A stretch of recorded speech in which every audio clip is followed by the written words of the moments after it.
Hello दोस्तों, स्वागत है आप सभी का एक और नए वीडियो में। आज मैं आप सभी के लिए एक बार फिर से लेकर आ गया हूँ सब्सक्राइबर्स की भेजी हुई कुछ बेहद ही खौफनाक सच्ची कहानियाँ लेकर।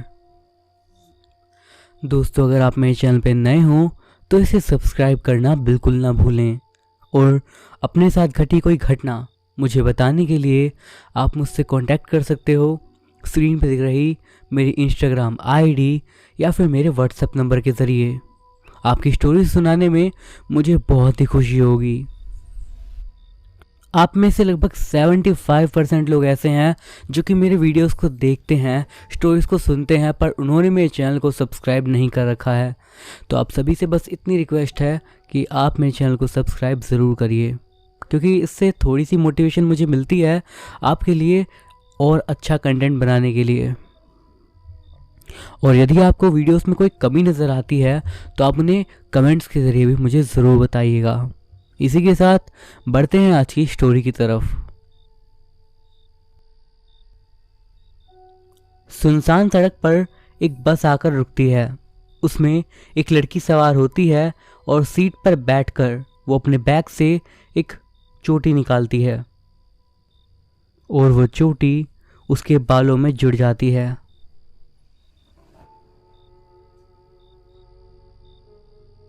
मनु दांतों में उंगली दबाए देख रहा है। कौतूहल से उसकी आंखें चौड़ी हो गई हैं। तभी पीछे से उसके कंधे पर कोई हाथ रखता है। वो तेजी से चौंक जाता है। अबे, क्या ये फालतू फिल्में देखता रहता है? वो स्त्री कल आना, यही सब देखने की वजह से तू इतना डरपोक हो गया है।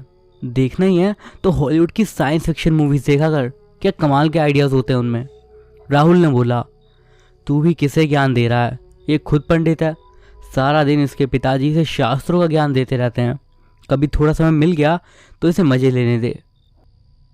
सुमित ने बेड पर लेटते हुए कहा।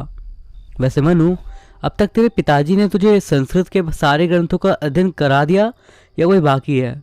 नवीन मेज पर पड़े मोटे से ग्रंथ को उठाते हुए बोला।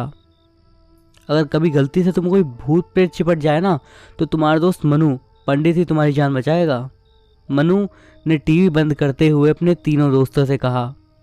पहली बात तो भूत प्रेत होते नहीं, और अगर होते भी हैं तो तेरा भाई राहुल बिना डिग्री का इंजीनियर है। वो अपने बनाए हुए लेटेस्ट गैजेट से भूतों को भस्म कर देगा। राहुल ने अपने कॉलर खड़े करते हुए कहा। किसी को भी जीतने के लिए ताकत की ज़रूरत होती है। मेरी मसल्स देख, भूतों की तो मैं चटनी बना दूँ। सुमित ने बोला। ठीक है, अगर तुम लोग अपने आप को इतने ही बहादुर समझते हो तो कल मेरे साथ बैंगलोर चलो।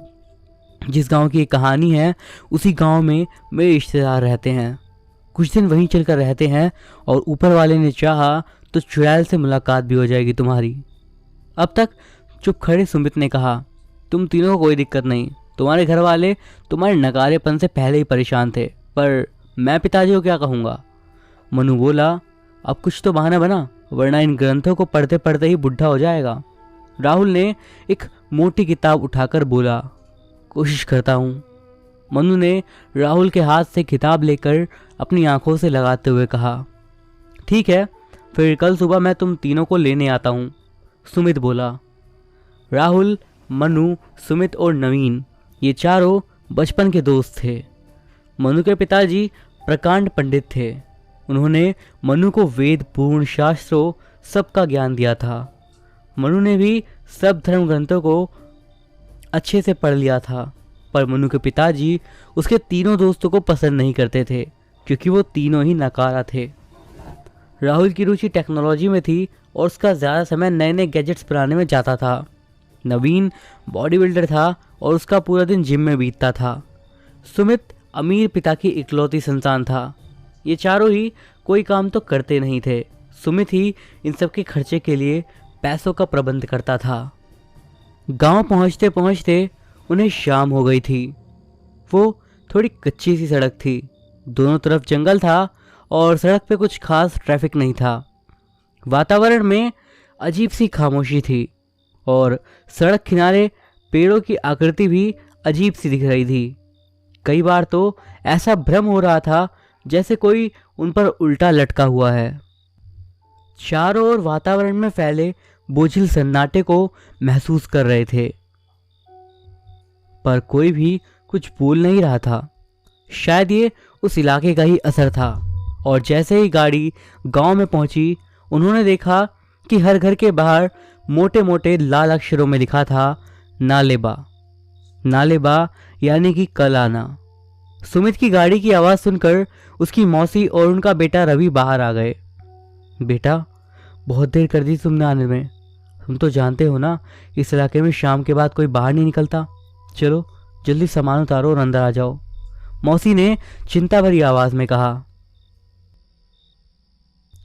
सुबह रवि अपने दोस्त भोलू के साथ उन चारों को गांव घुमाने ले गया। भोलू उसके साथ वाले घर में रहता था। ये चुड़ैल का क्या किस्सा है? सुमित ने पूछा। रवि ने बताना शुरू किया। कई किस्से हैं। कोई कहता है बरसों पहले इस इलाके में एक लड़का लड़की ने घर से भागकर शादी करी थी। वो दोनों अलग अलग जाति के थे। उनकी शादी हुई ही थी कि लड़की के घर वालों ने लड़के की हत्या कर दी और लड़की ने उसके बाद कुएं में कूदकर अपनी आत्महत्या कर ली। तभी से कहते हैं कि उसकी आत्मा इस इलाके में घूम रही है। रात के समय वो युवा लड़कों को उठा ले जाती है जो कि कभी वापस नहीं आते। जिस घर के बाहर नालेबा नहीं लिखा होता, वो उस घर के दरवाजे को खटखटाती है और दरवाज़ा खुलने पर वो लड़के को उठाकर ले जाती है। वो रूप बदलती है।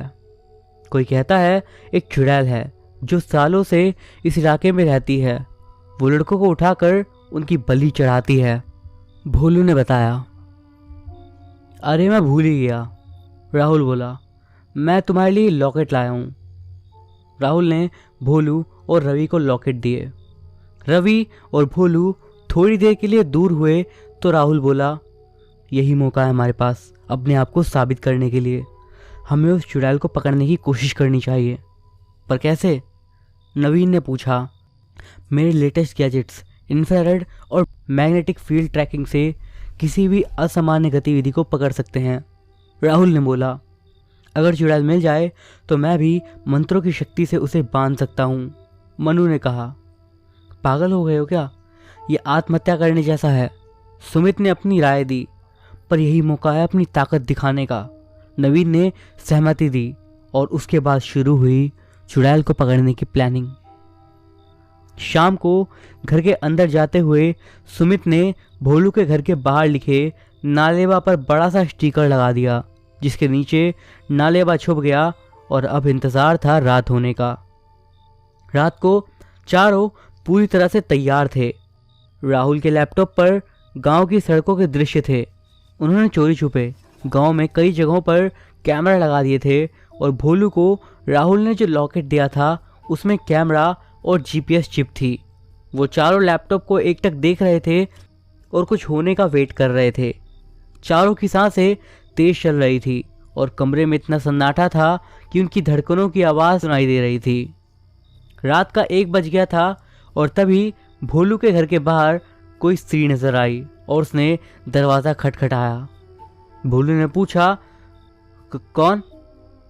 रवि की आवाज़ में जवाब मिला, भोलू दरवाज़ा खोल, सुमित भैया की तबीयत अचानक ख़राब हो गई है, डॉक्टर को बुलाने जाना है। आ रहा हूँ, यह कहकर भोलू ने दरवाज़ा खोल दिया और चारों सांस रोककर लैपटॉप पर ये देख रहे थे। जैसे ही भोलू ने दरवाज़ा खोला, स्त्री ने उसके कंधे पर हाथ रखा और दोनों एक परछाई से बनकर हवा में कहीं गायब हो गए और चारों की सांसें यहाँ पर रुक गई। चारों ने लैपटॉप पर उन्हें थोड़ी देर जाते हुए देखा और जब वह सीमा पार कर गए, चारों तेज़ी से भागे और गाड़ी में बैठ गए। राहुल जीपीएस लोकेशन बता रहा था और उस हिसाब से सुमित गाड़ी चला रहा था। चारों की सांसें तेज चल रही थी और वो गांव से थोड़ा बाहर आ गए थे। उसके बाद जीपीएस लोकेशन एक कच्चे रास्ते की ओर इशारा कर रही थी। सुमित ने गाड़ी कच्चे रास्ते पर उतार दी और उस समय वो घने जंगल में थे। तेज चलती हुई हवा ऐसी लग रही थी जैसे कोई कानों में सीटी बजा रहा हो और तभी दूर किसी जानवर के रोने की आवाज़ आई। यार, मैंने मना किया था, सुमित बोला। क्यों पंगा ले लिया तुम लोगों ने? अगर भोलू को कुछ हो गया तो मैं तुम तीनों को नहीं छोड़ूंगा। घबरा मत, कुछ नहीं होगा उसे, हम है ना, कुछ नहीं होने देंगे उसे, राहुल ने बोला। वो घने जंगल के बीच में पहुंच गए थे और अचानक लैपटॉप में भोलू की लोकेशन आना बंद हो गई।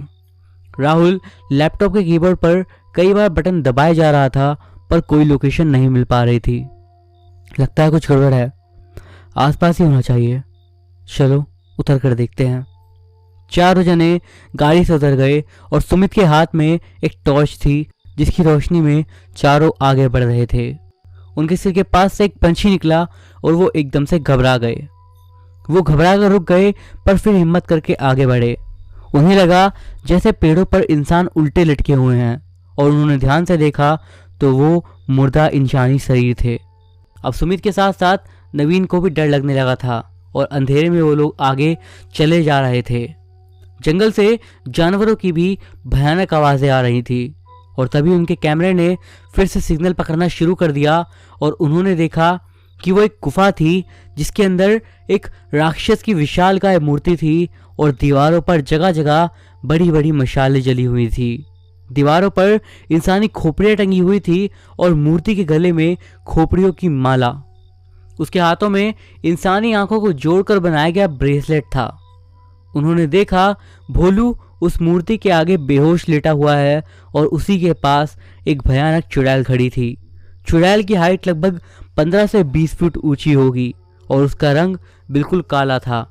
आंखें बड़ी बड़ी और लाल थी और वो स्त्री बड़ी भयानक हंसी हंसने लगी और उन्हें ऐसा लगा जैसे उनके कान के पर्दे फट जाएंगे। चारों के माथे पर पसीने की बूंदें आ गई थी। उस स्त्री ने एक पैर भोलू की छाती पर रखा और मन ही मन कुछ मंत्र पढ़ने शुरू कर दिए और तभी उसके चारों ओर काले काले भयानक शक्ल के राक्षस आ गए और वो जोर जोर से बड़े बड़े ढोल बजा रहे थे और कुछ राक्षस ढोलकी पर डरावना नाच कर रहे थे। चुड़ैल मंत्र पढ़े जा रही थी और भयानक संगीत पर राक्षस नाच रहे थे। तभी उस चुड़ैल ने भोलू को कंधे से पकड़कर मूर्ति के सहारे उठाया और दोनों हाथ उसके सिर पर रखकर उसको दबाने लगी। आवाज के साथ गोलू का सर एकदम से फट गया जैसे किसी अमरूद को दबाने पर होता है। सर में से खून का फव्वारा निकलकर चुड़ैल के मुंह पर पड़ा और चुड़ैल ने जीभ को ऐसे लपलपाया जैसे किसी स्वादिष्ट चीज का स्वाद ले रही हो। फिर उसने भोलू के सिर पर मुंह रखा और उसका खून पीने लगी और जब सारा खून खत्म हो गया तो उसने भोलू को फिर से लेटा दिया और अपने लंबे लंबे नाखूनों से भोलू के सीने को चीर दिया और उसमें से उसका दिल निकालकर उसको खाने लगी। राक्षस ढोल बजाए जा रहे थे और उस पर नाच रहे थे। अब चुड़ैल ने उसके शरीर के 2 टुकड़े करे और राक्षसों की तरफ फेंक दिए और वो ढोल बजाना छोड़कर उसके शरीर पर टूट पड़े और उसे नोच नोच कर खाने लगे। राहुल ने लैपटॉप बंद कर दिया और उतना विभत्स दृश्य देखकर उसकी रूह कांप गई थी।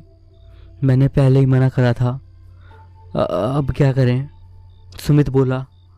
किसी ने कोई जवाब नहीं दिया। मैंने फैसला कर लिया है, मैं उस चुड़ैल को मारे बिना घर नहीं जाऊंगा, सुमित ने कहा। हम तेरे साथ हैं।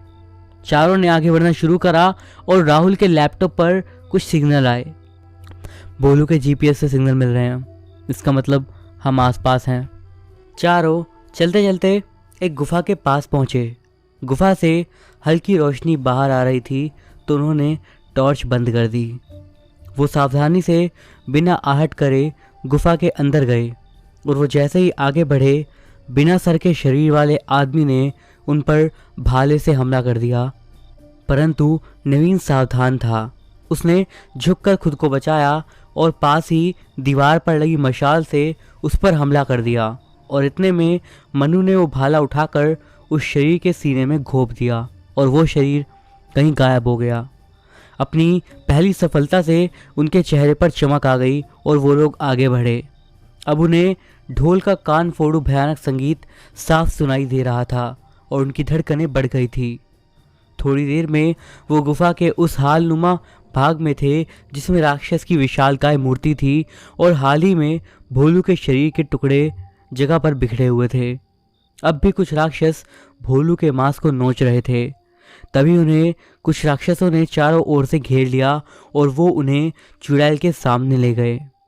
इस समय चुड़ैल अपने असली रूप में थी। उसकी ऊंचाई लगभग 20 फुट होगी और उसके सामने चारों खिलौने लग रहे थे। चुड़ैल ने अपनी लाल आंखें खोलकर इन्हें देखा तो सुमित की सांसें रुक सी गई और उसके दांत जंगली जानवरों की तरह लंबे और नुकीले थे। ये देखकर सुमित एकदम से घबरा गया।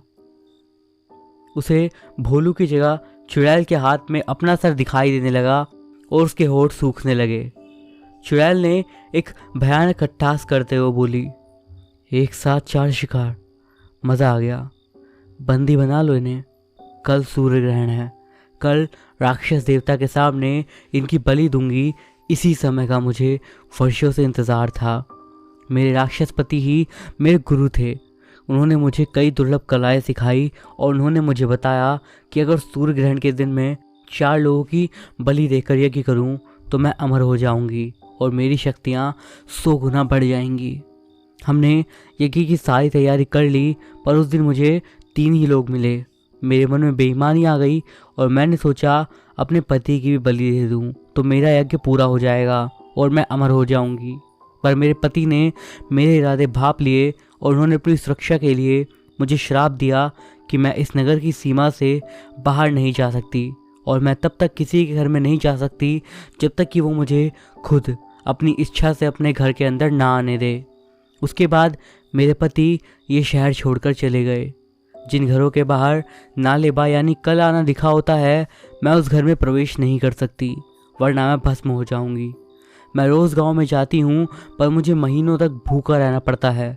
फिर किसी न किसी दिन कोई मूर्ख अपने घर से नालेबा मिटा देता है या रात को घर से बाहर निकलता है तो मुझे खाना मिलता है।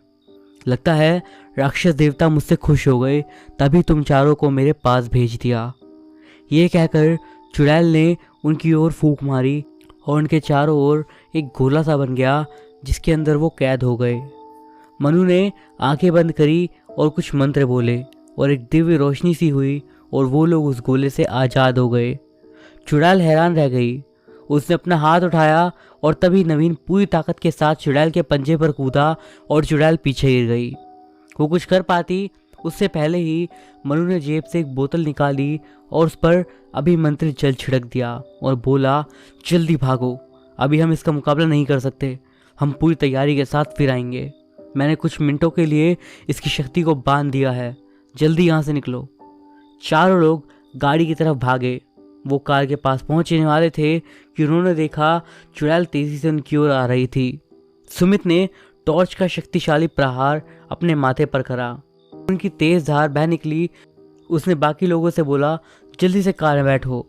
उसने अपनी उंगली माथे पर लगाई और अपने खून से अपनी उंगली को लाल करा और उसने कार के शीशे पर जल्दी से कुछ लिखा और इससे पहले कि चुड़ैल उन तक पहुंच पाती वो गाड़ी में बैठ गए थे।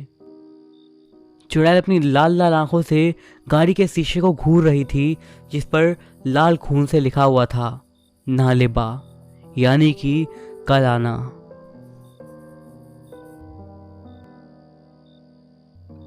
रोहन स्टेशन से बाहर निकला। गाड़ी रात के 12 बजे स्टेशन पहुंची थी। वो स्टेशन पर उतरने वाला अकेला यात्री था।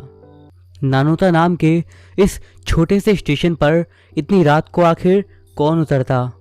यहाँ से सबसे नज़दीकी गांव 3 किलोमीटर दूर था और रोहन को बड़गांव जाना था जो कि वहाँ से 5 किलोमीटर दूर था। रोहन को लेने गांव से चाचा जी आने वाले थे और उसने वहाँ पर 20 मिनट इंतज़ार किया, पर जब कोई नहीं आया तो उसने पैदल ही जाने का निश्चय करा।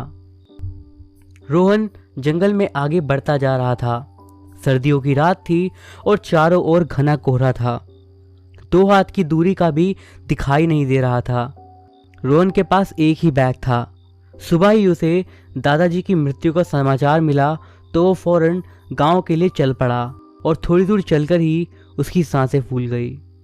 तभी उसे झाड़ियों में कुछ सरसराहट सी महसूस हुई तो वो रुक गया। कहीं कोई चोर डाकू तो नहीं, उसने मन में सोचा और चौकन्ना हो गया। उसने अपनी कोट की जेब पर हाथ लगाया और रिवॉल्वर को स्पर्श करके उसे थोड़ी हिम्मत मिली।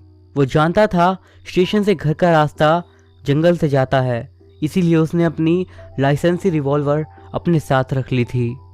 वो कुछ देर रुका और चारों तरफ शांति फैली रही। केवल हवा चलने की आवाज़ कानों में गूंज रही थी और उसने अपना मफलर ठीक करा और बैग उठाकर वापस चलने लगा। उसने अब दोबारा महसूस करा कि कोई उसके साथ साथ चल रहा है। चलते चलते वो रुक गया और अंधेरे में निगाहें जमा कर इधर उधर देखने लगा, पर कोहरे में उसे कुछ भी नज़र नहीं आया। वो फिर से चल पड़ा। कुछ देर में उसे फिर से वही लगा कि कोई तो है जो उसके आसपास है। रोहन बिना रुके चलता रहा। 2 मिनट बाद वो एकदम पलटा तो कोई झाड़ियों में घुस गया। रोहन कोहरे की वजह से ठीक से देख तो नहीं पाया कौन है, पर उसे ये यकीन हो गया कि कोई तो उसके पीछे है। रोहन ने कुछ कदम पीछे करे और वो बोला, तुम जो भी हो मेरे सामने आ जाओ। झाड़ियों में कोई हलचल नहीं हुई। रोहन ने अपनी बात दोहराई, कोई जवाब नहीं मिला। अगर तुम बाहर नहीं आए तो मैं गोली चला दूंगा। रोहन ने रिवॉल्वर हाथ में ले ली थी। अब भी कोई सामने नहीं आया। रोहन ने कुछ सेकंड्स इंतज़ार किया और फिर बिना गोली चलाए आगे चल दिया। जब कुछ दिख ही नहीं रहा था तो गोली किस पर चलाता। अब वो काफ़ी दूर चल दिया था, पर अब कोई आवाज़ नहीं थी। शायद उसकी धमकी काम कर गई थी और पीछा करने वाले ने अपना इरादा बदल लिया था। वो मन ही मन मुस्कुराया। तभी एक बूढ़ा अचानक उसके सामने आया और रोहन का दिल जोर से धड़का और वो एक कदम पीछे हट गया। उसने सफ़ेद धोती कुर्ता पहना था और आधा सर गंजा और पीछे सफ़ेद सफ़ेद बाल। चेहरे पर ग्रामीणों सी सहज मुस्कान। सुनसान रास्ते पर एकाएक उसे देखकर रोहन डर गया। साहब, कहाँ जाना है? बूढ़े ने पूछा। ओ, बड़गांव, राहुल ने कहा और फिर बूढ़े से पूछा, और आपको कहाँ जाना है? इतनी रात को जंगल में क्या कर रहे हैं आप? राहुल ने एक साथ कई सवाल करे। मेरा तो गांव पास में ही है। बेटी से मिलने उसके गांव गया था। वापसी में कोई सवारी नहीं मिली तो पैदल ही चल दिया। बेटा, तुमको इतनी रात को इस जंगल से पैदल नहीं जाना चाहिए। क्यों? बेटे, इस जंगल में पिशाचों का राज है और वो इंसानी गंध दूर से ही सूंघ लेते हैं। इंसानी खून पीना उन्हें बहुत पसंद है और रात को इस इलाके में घूमना अपनी मौत को दावत देना है। बूढ़ा कुछ रहस्यमय अंदाज में बोला। रोहन बुरी तरह कांप गया। उसने भी बचपन में पिताजी से इस इलाके में पिशाच की बातें बहुत सुनी थी और उन कई सारे किस्से भी सुने थे, पर अब वो उन्हें भूल चुका था, वरना वो रात में यहाँ आने का रिस्क कभी नहीं लेता। सहसा उसे वो सारे किस्से याद आ गए जो उसके पिताजी ने उसे सुनाए थे। एक बहुत लंबा पिशाच होता है जो रूप बदलने में माहिर होता है। कई बार वो अपने शिकार के रिश्तेदार का रूप बनाकर उसे जंगल ले जाकर उसका खून पी लेता है, उसकी खोपड़ी की माला पहनता है और आंखें निकालकर अपने माथे पर लगाता है तिलक की तरह। पिताजी की सुनाई ये बातें याद करके रोहन का हलक सूख गया। कहाँ खो गए साहब? बूढ़े की आवाज़ से रोहन का ध्यान भंग हुआ। उसने एक बार फिर बूढ़े को घूर कर देखा। नहीं नहीं, ये पिशाच नहीं हो सकता। पिशाच तो बहुत भयानक होते हैं। रोहन ने मन ही मन खुद को तसल्ली दी। थोड़ा आगे बढ़े तो बूढ़ा बोला, साहब, यहाँ से दाईं ओर एक रास्ता जाता है। ये रास्ता छोटा है, जल्दी पहुँच जाएंगे। रोहन हिचकिचाया। वो कुछ कहता उससे पहले ही बूढ़ा उधर मुड़ गया और रोहन को अकेले जाने से बूढ़े के साथ जाना ठीक लगा। तभी उन्हें कुछ दूरी पर कोई साया दिखाई दिया और रोहन एकदम रुक गया। बूढ़े को भी चुपचाप रहने का इशारा किया उसने और बूढ़ा रोहन के कान में फुसफुसाया, साहब, सावधान, इस जंगल में किसी पर भी भरोसा करना ठीक नहीं है। रोहन ने जेब में हाथ डाला और पिस्तौल को कसकर पकड़ लिया और वो दोनों धीरे धीरे आगे बढ़ गए। पास पहुंचे तो देखा वो कोई 30-32 साल की स्त्री थी। वो इन दोनों को देखकर डर गई और सहम कर पीछे हटने लगी। घबराओ नहीं, उसके चेहरे पर डर की लकीरें देखकर राहुल ने बोला। इतनी रात में यहाँ क्या कर रही हो? बूढ़े ने सख्त आवाज में पूछा। पास वाले गांव में मेरी बहन रहती है, उसके घर जा रही थी। जिस बस से आ रही थी वो रास्ते में ख़राब हो गई, इसलिए अंधेरा हो गया और रास्ता भटक गई। इसलिए यहाँ पेड़ के नीचे रात बीतने का इंतज़ार कर रही हूँ। ठीक है, आप हमारे साथ चलो, हम आपको छोड़ देंगे, रोहन ने कहा। साहब, यहाँ पर किसी की बात का विश्वास करना ठीक नहीं, बूढ़े ने कहा। तभी पास ही कहीं कुत्ता रोने लगा और वो औरत और घबरा गई और बोली, आप लोग भले आदमी लगते हो, मुझे साथ ले चलो, मैं अकेले कैसे जाऊंगी। रोहन ने कुछ सोचा और कहा, आप जाइए। थोड़ी देर चलने के बाद बूढ़ा बोला, एक कहानी सुनाता हूँ साहब, रास्ता आसानी से कट जाएगा। रोहन ने हाँ में सर हिलाया। बूढ़े ने कहानी सुनानी शुरू करी। एक बार मेरा एक मित्र रात को इसी जंगल से आ रहा था। उसे आधे रास्ते में अपने गांव की एक स्त्री भटकती हुई मिली। उसके गांव जाने के लिए उसने साथ ले लिया और थोड़ी दूर जाने के बाद वो स्त्री एक भयानक पिशाच में बदल गई और उस पिशाच का रंग एकदम लाल था। कद लगभग 25 से 30 फुट रहा होगा और आंखें एकदम बड़ी बड़ी। उसके दांत बड़े बड़े और नुकीले थे और उसके लाल चेहरे पर उसके काले दांत बड़े भयानक लग रहे थे। गले में खोपड़ियों की माला थी और उसके इस भयानक रूप को देखकर उसने भागना शुरू कर दिया। पर उस पिशाच ने अपने हाथ लंबे करने शुरू कर दिए और वो बहुत तेज भागा, पर पिशाच के लंबे हाथों ने उसे पकड़ ही लिया। और तभी उनके साथ की झाड़ियों में तेज हलचल हुई। तभी तेजी से कुछ भागता हुआ उनकी ओर आया और रोहन का दिल तेजी से धड़क रहा था। माथे पर पसीने की कुछ बूंदें साफ दिखाई दे रही थी और औरत घबराकर रोहन के पीछे छुप गई। वो एक भेड़िया था और वो उनसे 4 या 5 फीट दूर रुक गया। फिर उसने भयानक आवाज में रोना शुरू कर दिया और तेजी से वापस लौट गया। रोहन की सांसें काफी तेज चल रही थी और उससे भी तेज चल रहे थे उसके विचार। क्या ये बूढ़ा सही कह रहा है? क्या ये औरत पिशाच है? राहुल ने पलटकर औरत को ध्यान से देखा। नहीं नहीं, ये तो शरीफ घर की लगती है, पर बूढ़ा कह रहा था कि यहाँ पर किसी पर विश्वास नहीं कर सकते। अगर ऐसा ही है तो ये बूढ़ा भी तो पिशाच हो सकता है। रोहन ने सोचा, क्या करूं? वो भी ये सोच ही रहा था कि सामने से एक कार की लाइट आती दिखाई दी और पास आकर वो गाड़ी रुक गई तो उसमें से राहुल के चाचा जी निकले। माफ़ करना बेटा, गाड़ी खराब हो गई थी इसलिए समय से स्टेशन नहीं पहुंच पाया। आओ जल्दी गाड़ी में बैठो, चाचा जी बोले। इन्हें भी उधर ही जाना है, इन्हें साथ ले लेते हैं, रोहन ने चाचा जी के पैर छूते हुए बोला। पर मैंने इन्हें कभी अपने इलाके में नहीं देखा। रात को जंगल में किसी अनजान पर विश्वास करना ठीक नहीं। रोहन के कान में ये शब्द हथौड़े की तरह बजे। किस पर विश्वास करूं? पिशाच तो कोई भी हो सकता है। पिशाच किसी का भी रूप धर कर आ सकता है। क्या इनमें से कोई पिशाच है? राहुल सोचने लगा, ये बूढ़ा, औरत या फिर चाचा जी या फिर तीनों। बस करो, बच्चों को कभी कोई अच्छी कहानी सुनाया करो। लोग बच्चों को वीर महापुरुषों की कहानी सुनाते हैं और एक ये हैं, बच्चों को भूत पिशाच की कथा सुना रहे हैं। बच्चे को जैसी कहानी सुनाओगे उस पर वैसा ही अच्छा या बुरा प्रभाव पड़ेगा। श्रीमती जी ने कमरे में आते ही टॉन्ट मारा। दादी, कहानी अब तो क्लाइमेक्स पर पहुंची है। आपने दादाजी को रोक दिया। दादाजी बताओ ना, उनमें पिशाच कौन था? सनी ने कोथूल से पूछा। रात के 12 बज गए हैं, अब कोई भूत पिशाच की बात नहीं करेगा। सनी, जाओ और सो जाओ, बाकी कहानी सुबह सुनना। श्रीमती जी ने अपना आदेश सुनाया और सनी ने उम्मीद भरी नज़रों से मेरी तरफ देखा। बेटा, बाकी कहानी सुबह सुनाऊंगा। श्रीमती जी का विरोध करने का साहस मुझ में भी नहीं है। अगले दिन सुबह होते ही सनी मेरे कमरे में आया और मेरे गले में बाहें डालकर बोला, दादाजी सुनाइए ना, उन तीनों में पिशाच कौन था?